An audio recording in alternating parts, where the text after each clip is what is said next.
14 남북 정상선언 17주년 기념식 및 2024 한반도 평화주간 폐막식을 갖게 된 것을 매우 기쁘고 뜻깊게 생각합니다. 지난 9월 19일부터 오늘 14 남북 정상선언 17주년 기념일에 이르기까지 한반도 평화를 열망하는 우리의 의지를 담아 한반도 평화 공동사업 추진위를 구성하고 2주간에 걸쳐 다채로운 행사를 열었습니다. 수고해 주신 노무현 재단, 포럼 사이제, 한반도 평화포럼과 경기도, 광주광역시, 전라남도 관계자 여러분께 깊이 감사드립니다. 오늘 행사를 잘 준비하고 따뜻하게 맞아주신 김동연 지사님과 경기도민께도 각별한 마음을 전합니다. 이곳 경기도는 남북한 사이에 가장 길고 넓은 접경 지역을 품고 있습니다. 분단의 고통을 가장 많이 겪는 지역이며 그만큼 평화의 열망도 가장 큰 곳입니다. 한반도 위기 상황이 오면 제일 먼저 주민들의 안전한 일상과 지역 경제에 직접적인 타격을 받는 곳입니다. 반대로 남북 관계가 좋아지고 긴장이 완화되면 파주 일대의 상정백혀의 변화가 보여주듯이 투자와 사람이 몰리고 지역 경제가 활성화되는 기회의 땅이 되었습니다. 평화가 안전이며 평화가 경제라는 것을 가장 절실하게 체감해온 곳이 경기도입니다. 17년 전 경기도는 전쟁의 폐허와 대결의 철조망을 뛰어넘는 평화의 상징이 되었습니다. 노무현 대통령님은 권장수 여사님과 함께 자유로와 통일대교를 거쳐 도보로 군사분계선을 넘어 북녘 땅을 밟았습니다. 그때 두 분이 군사분계선을 표시하는 노란 선을 걸어서 넘는 장면은 지금까지 한반도의 평화에 큰 획을 끊는 명장면으로 남아 있습니다. 14남북 정상선언은 평화와 번영의 한반도 시대로 나아가는 원대한 포부였고 매우 실천적인 합의였습니다. NLL이라는 군사안보 지도 위에 평화 경제 지도를 새롭게 그린 서해 평화협력지대를 합의했고 개성공단이 실질적으로 가동되기 시작했습니다. 경기도의 접경 지역에 대규모 외자 유치가 이루어졌고 우리 중소기업들도 새로운 활로를 찾았습니다. 남북관계 발전이 평화를 만들고 평화와 경제가 선순환하는 과정을 보여준 역사적 사건이었습니다. 나는 그때 정상회담 준비위원장으로서 남북 간의 협상을 실시간으로 조율하고 합의문을 도출해냈던 그 과정의 긴장과 감격이 지금도 생생합니다. 안타깝게도 14정상선언은 이어진 두 정부 동안 한 발짝도 앞으로 나가지 못한 채 멈춰섰습니다. 구시대적이고 대결적인 인연이 또다시 우리 사회를 지배하며 남북관계는 파탄나고 평화 대신 군사적 긴장이 다시 높아졌습니다. 대화가 끊기고 남북 간 합의에 대한 존중이 사라진 자리에서 북한의 핵과 미사일 도발이 갈수록 고도화되었고 나아가 천안함 피격 사건, 연평도 포격 사건, 목함 지뢰 사건이 연이어 발생하며 꽃다운 우리 장병들과 민간인들이 희생되는 일까지 발생했습니다. 노무현 대통령이 꿈꿨던 평화와 번영의 한반도 시대는 결코 포기할 수 없는 우리 결여의 수건이며 남과 북이 함께 열어가야 할 공동의 미래라는 것을 우리는 다시 한번 절감했습니다. 문재인 정부는 14정상선언의 정신을 이어받아 평화의 의지를 더욱 확고히 했습니다. 노무현 대통령이 심은 14정상선언이라는 소중한 나무는 11년의 긴 단절에도 시들지 않는 평화의 나무로 자랐습니다. 14정상선언은 문재인 정부에서 더 발전된 합의로 나아가는 출발점이 되어 4.27 판문점 선언과 9.19 평양 공동선언으로 더욱 활짝 꽃을 피울 수 있었습니다. 9.19 평양 공동선언의 부속 합의수로 채택된 남북 군사합의는 가장 핵심적 성과였습니다. NLL을 포함한 비무장지대를 평화지대로 만들고 육해공 어디서든 우발적인 충돌 가능성을 방지하는 남북 간 사상 최초로 체결된 구체적 군사 합의였습니다. 한반도에 다시 평화의 시간이 오면서 그 토대 위에서 평화 경제와 번영의 한반도를 그릴 수 있게 되었습니다. 특히 경기도와 강원도 일대의 접경 지역은 남북 경제협력, 관광, 생태, 문화가 어우러지는 평화 경제지대의 실현이 눈에 보이는 듯 했습니다. 하지만 안타깝게도 더 진도를 내지 못했습니다. 하노이 노딜의 복병과 장기간 국경이 봉쇄되는 코로나 팬데믹의 암초를 만나면서 평화는 불가역적 단계로 나가지 못했고 평화 경제의 꿈도 중단되고 말았습니다. 못내 아쉽습니다. 그러나 분명해진 것은 우리가 평화의 길을 걸을 때 소중한 국민의 생명과 안전을 지키고 경제와 문화를 꼭 둘 수 있다는 사실입니다. 노무현 정부와 문재인 정부는 남북 간 군사적 충돌로 죽거나 다친 국민이 한 명도 없었습니다. 대화가 최고의 안보라고 하는 첫 번째 이유입니다. 한반도 리스크가 사라지며 국가 신뢰도와 함께 국민 소득 등 각종 경제 지표가 크게 상승했습니다. 대화가 최고의 안보라고 하는 두 번째 이유입니다. 지난 7월 한국은행이 수정 발표한 연도별 1인당 국민소득에 따르면 노무현 정부는 2만 불 시대를 처음으로 열었고 문재인 정부는 코로나로 인한 세계적인 경기 침체를 겪으면서도 임기 마지막 해인 2021년 3만 8천 불에 육박하여 사상 최고를 기록했습니다. 드디어 1인당 국민소득에서 일본을 추월했고 3만 불 시대를 눈앞에 두었습니다. 그러나 지금 우리는 평화 대신 대결을 추구하는 정부가 또다시 국민소득을 후퇴시키는 현실을 목도하고 있습니다. 우리가 계속 평화로 나아갔다면 국민소득 4만 불 시대가 이미 열렸을 것입니다.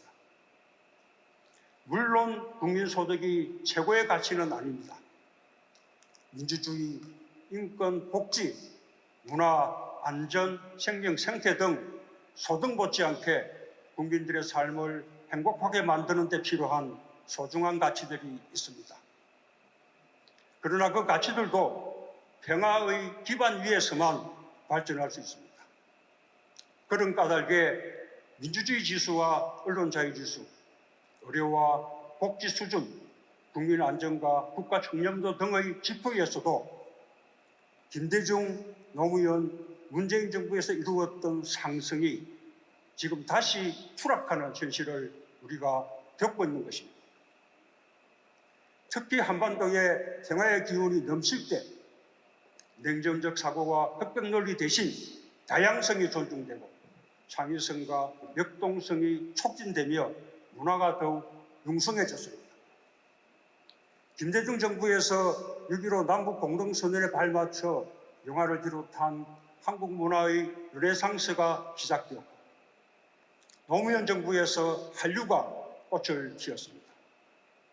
문재인 정부에서는 K-팝, K-무비, K-게임, K-웹툰, K-뷰티, K-푸드 등 다양한 분야의 한류가 세계인들의 마음을 사로잡았고 대한민국은 세계가 인정하는 문화 강국의 위상을 갖게 되었습니다. 국민들과 해외 교민들은 대한민국의 높아진 위상을 자랑스러워했습니다. 그런데 지금은 어떻습니까? 대한민국을 자랑스러워하던 국민들의 자부심이 어디로 갔습니까? 평화는 여와야, 보수와 진보를 넘어 함께 추구해야 할 절대적 가치입니다. 지난해 국회는 여야 의원들의 초당적인 공동 발의로 평화경제특구법을 통과시켰습니다. 접경지역의 남북경제 공동체를 실현하기 위한 법으로 접경지역의 균형 발전은 물론 남북 교류와 협력, 한반도 평화를 바라는 마음이 여야를 넘어 하나로 모였기에 가능한 일이었습니다.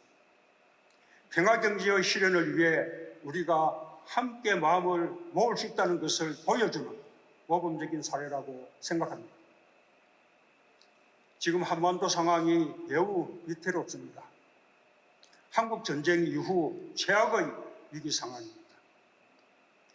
이중 경쟁의 격화와 우크라이나 전쟁, 중동 전쟁 등으로 국제 정세가 요동치고 진영 간 대립은 더욱 첨예화되고 있습니다. 신냉전의 틈바구니 속에 한반도는 언제 터질지 모르는 화약고가 되고 있습니다. 대립으로 치닫는 국제 정세 속에서 남북한 당국은 오히려 위기 상황을 더욱 악화시키고 있습니다. 9.19 군사합의마저 파기하여 군사적 충돌을 막을 마지막 평화의 안전핀까지 제거해버렸습니다. 확성기와 전단지, 오물풍선을 주고받으며 지금 남북은 군사적 충돌의 일보 직전까지 왔습니다. 실로 위험천만한 국면입니다.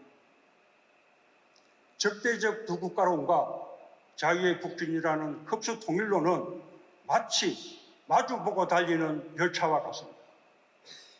남북이 다시 군사적으로 충돌한다면 우리 민족 모두에게 공멸의 기림을 직시해야 합니다. 전쟁은 모두를 죽이고 모든 것을 파괴할 뿐입니다. 위기 국면을 타개할 요소는 따로 없습니다. 대화에 나서는 길밖에 다른 길이 없습니다. 역사적 경험으로 확인되듯이 대화를 멈추고 관계가 단절될 때 북한은 더욱 핵과 미사일을 고도화하는 데 매달렸습니다. 대화 단절이 길어질수록 비핵화의 길에서 멀어질 뿐입니다. 노무현 정부는 북핵 위기 속에서 육자회담을 가동하며 비핵화를 위한 진지한 대화에 임했고 그 성과에 의해서 남북관계 발전과 14정상선언까지 나아갈 수 있었습니다. 문재인 정부는 일촉즉발의 전쟁 위기 속에서도 한반도 비핵화를 평화적으로 달성해야 한다는 원칙을 갖고 미국 정부를 적극적으로 설득하면서 인내심 있게 북한을 대화로 이끌어내기 위한 노력을 기울였습니다. 그 결과 전쟁의 위기를 평화의 기회로 반전시켰고 남북관계 발전과 북미 대화를 견인할 수 있었습니다. 가장 위기일 때가 대화의 적기입니다. 대화는 그냥 하늘에서 떨어지는 것이 아니고 남이 만들어주는 것도 아닙니다. 서로 간의 신뢰와 진정성이 있는 노력이 축적되어야만 가능한 일입니다. 북한은 핵과 미사일에 매달리는 무모한 행위를 즉각 중단하고 대화에 나서야 합니다. 당면한 위기가 충돌로 치닫는 것을 막기 위해 남북한은 서로 자제해야 합니다. 확성기와 전단, 오물풍선과 같이 대결을 부추기는 일체의 적대 행위를 중단하는 조치부터 취해야 합니다. 적대적 두 국가나 자유의 북진과 같은 상대를 자극하는 언행을 삼가고 역지사지의 자세로 서로를 대화의 상대로 존중해야 합니다. 외교적 노력도 중요합니다. 우리 스스로를 위협에 빠뜨리는 신냉전에 형성하거나 대결 구도의 최선제에서는 어리석음을 금하지 말아야 합니다. 한미동맹을 튼튼히 하면서 국익을 최우선에 두는 분영 외교로 스스로 평화의 길을 찾고 더 나아가 평화의 중재자가 되어야 합니다. 미국의 대선 이후 새 정부가 출범하고 언젠가 북미 대화가 재개될 때 지금처럼 우리가 대화를 외면하고 대결 노선만 고집하다가는 대화 국면에서 뒷자리에서 밀려나와 소외되고 또다시 한반도의 운명을 남에게 맡기는 처지로 전락하게 될 것입니다. 역사는 더디지만 진보하는 법입니다. 남북관계와 한반도 평화를 위한 여정도 퇴행을 반복하면서도 다시 옳은 길을 찾고 앞으로 전진해 왔습니다. 한반도 평화를 만드는 주체는 국민입니다. 지금처럼 평화가 뒷걸음칠 때 바로잡을 힘은 국민에게 있고 평화의 길로 이끄는 힘도 국민에게 있습니다. 위대한 우리 국민이 있기에 지금의 퇴행의 시간도 머지않아 멈출 것이며 한반도 평화의 시계가 다시 돌아갈 것입니다. 그 어느 때보다 우리가 살고 싶은 평화로운 나라를 만들기 위해 깨어있는 시민들의 조직된 힘이 절실합니다. 평화 가야 할 그날을 위해 국민 여러분께서 함께 힘을 모아주시기 바랍니다. 감사합니다.